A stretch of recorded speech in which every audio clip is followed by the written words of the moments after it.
When I read about this trail, I knew it was supposed to be pretty magical and mystical, but once you get on the actual thing, it really is.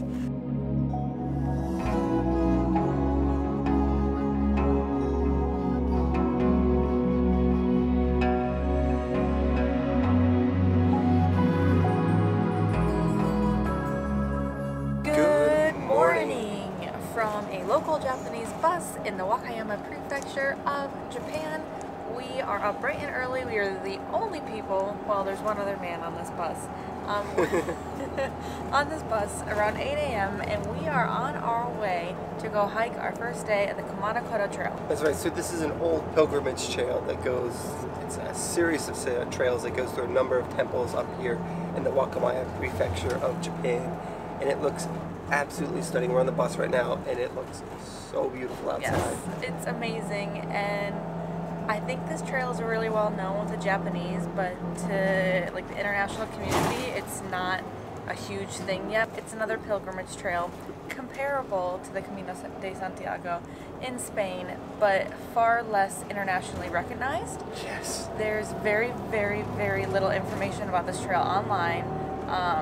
For English speakers. They have a website, but it's a little hard to decipher. So this day is going to be interesting because we don't have a full plan. We don't have a lot of information. The only way we got to this bus is because our Airbnb host helped us out. You're going to be joining us on this adventure.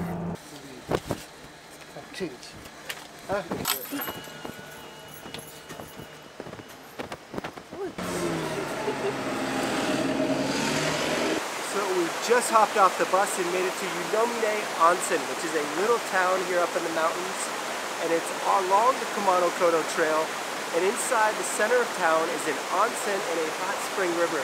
Right now it smells a lot like sulfur, and we're going to hike over to the temple in the next town over, and it looks so pretty here and so spectacular. It's very Japanese. Very Japanese. Yeah. There's lots of rolling hills and mountains and tons of trees, and there's moss growing on everything, and it all is so old. It's very, so very beautiful. quiet.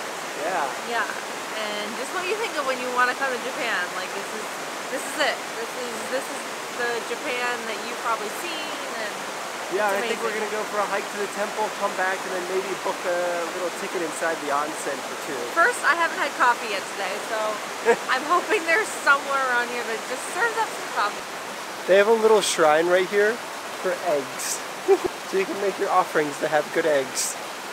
Well, it's because you can buy eggs, and that water is so hot that you can boil it right there. I think I read that it was like 90 degrees centigrade, which is just under boiling. And I'm looking at it right now. Yeah. It looks pretty hot. So popular thing to do is to get some eggs and boil them, and then you can eat them. And I just gotta find a place that sells eggs.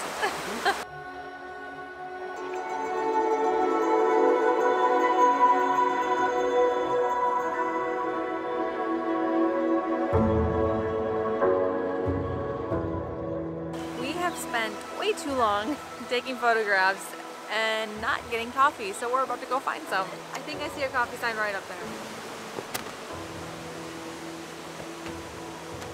No. So we just got our first Onsen coffee. It's made with Onsen water. I'm unsure of how it will taste. Yeah, I don't know. It said it was a mild taste. I don't taste any sulfur. Good? Yeah, it's good.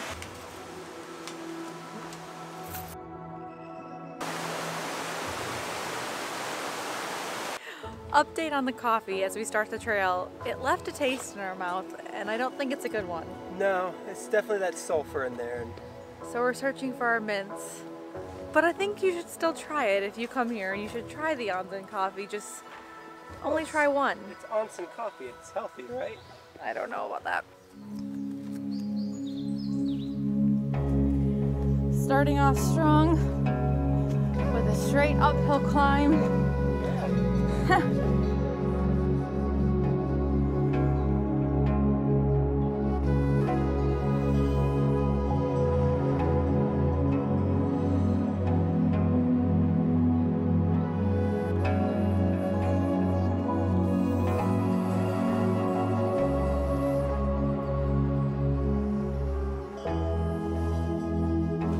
When I read about this trail, I knew it was supposed to be pretty magical and mystical, but once you get on the actual thing, it really is. There's just so many ferns. It's like the entire thing is just this really thick forest with tons of ferns and all of these trees. What do you think so far, Natasha? It's really beautiful. This is why I love Japan. There's just so much nature around, and we haven't seen anyone else. Yeah, it's been really quiet on the trail so far. Yeah.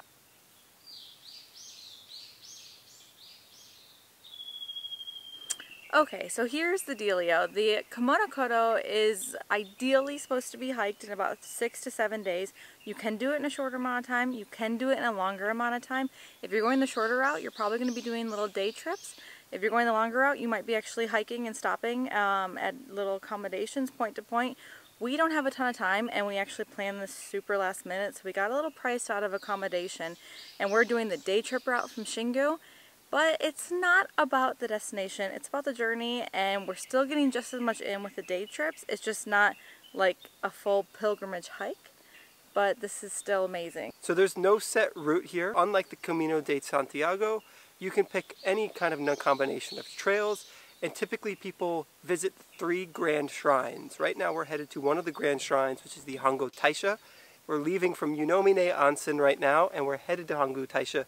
It's only about a 3K hike. We're going to just kind of explore the area afterwards and get a few hours of walking on the trail in. It's super gorgeous here. It's so quiet. We've passed one other couple in the last hour we've been on the trail, and it is just peaceful.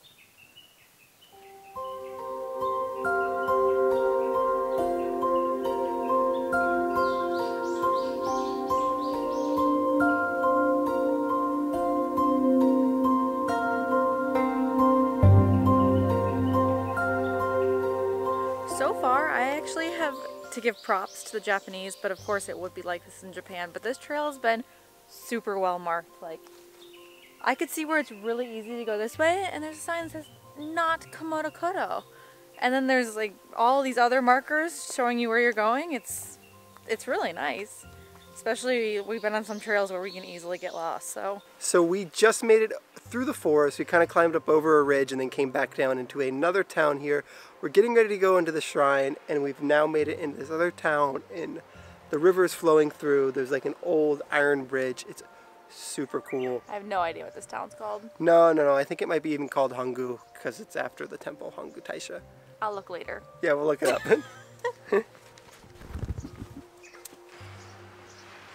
You know what I love about this is I haven't seen any trash on this whole trail. Like, not one single piece. And there's a lot of plastic waste in Japan, but you're just expected to clean up for yourself, and there's no trash cans anywhere. You're just like, if you make a mess, you take it with you. Right? Have you seen any trash? No trash so far seen on this trail. So we figured out where we are. So we are in Oyunhara, which is the original site of Hongu Taisha, which is the temple we're walking to right now. As we're entering the shrine, we're actually entering where the old temple used to be. So we're in the middle of the river. We just walked over a bridge, and this old site used to have the temple was here for like 1,000 years, but then in 1889 a flood came through and destroyed it all, and then afterwards they built the new temple about 1 kilometer away, and also built something special which we're going to show you on camera right here in just a second.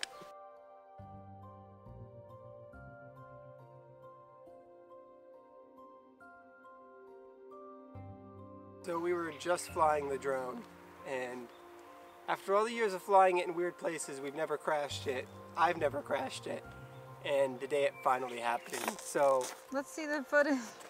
I can try and cue up the footage. I'll throw it up real quick because it's saved on the phone, but you'll see it crashing right now. So it's just kind of flying and then it just crashes and burns. That drone sucked, but it did have our footage on it.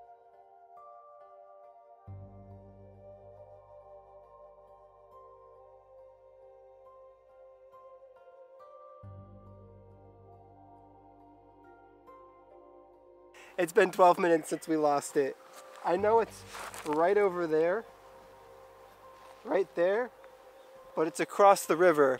Okay, so we did have really cool drone footage of this Torii shrine, but now that is in the water.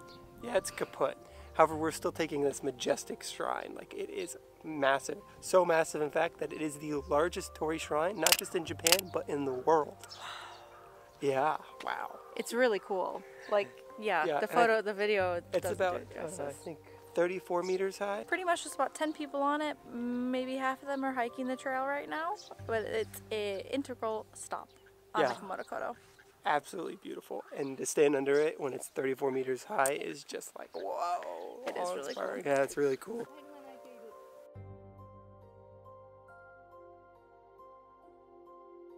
We just wanted to get some lunch, and they put a really helpful menu out. I'm just trying to pick up what I want to have. I was thinking about eating this, or maybe that, or maybe this. Always an adventure in Japan. Yeah, I can't read Japanese. They did have an English menu. It's soba and udon.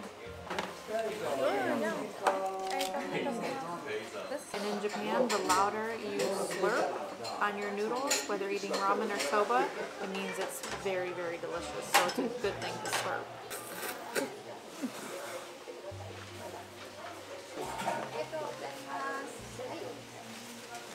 Just finished lunch. We had some delicious udon noodles.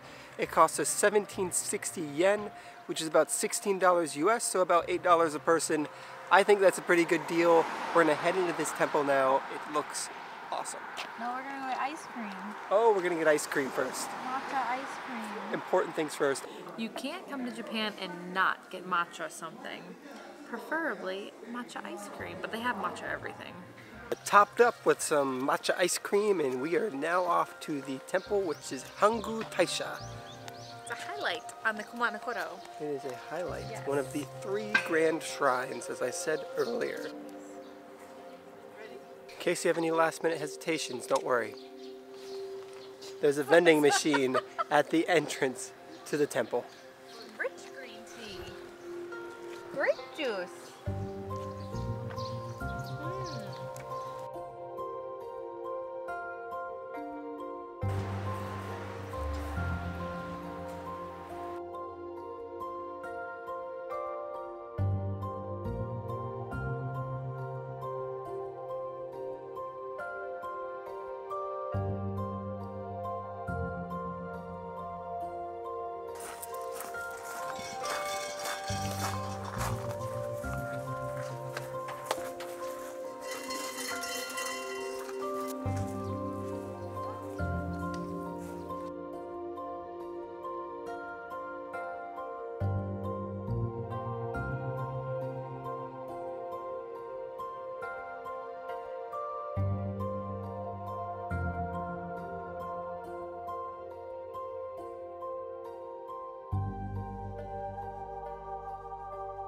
We just wrapped up the Hongu Taisha. It was an awesome experience. When you go inside, it feels so magical, and everyone's praying, and there's so much going on. And the 3 grand shrines are just spectacular. And now we're at another shrine, because like this whole Kumano Kodo has, I don't know the exact number, but I think it's thousands of shrines. Literally, yes, thousands of shrines along this whole trail.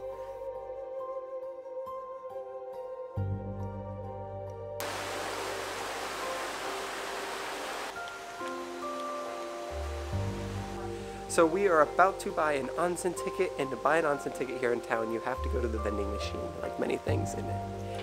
Private bath. 5-10 yen.